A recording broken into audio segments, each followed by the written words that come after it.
विश्वाधारं गगनसदृशं मेघवर्णं शुभांगम् लक्ष्मीकान्तं कमलनयनं योगिधृध्यानगम्यं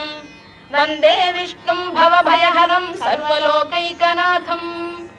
मेघश्यामं पीतकौशेयवासं श्रीवत्साङ्कं कौस्तुभोद्भासिताङ्गम् पुण्योपेतं पुण्डरीकायताक्षं विष्णुं वन्दे सर्वलोकैकनाथम्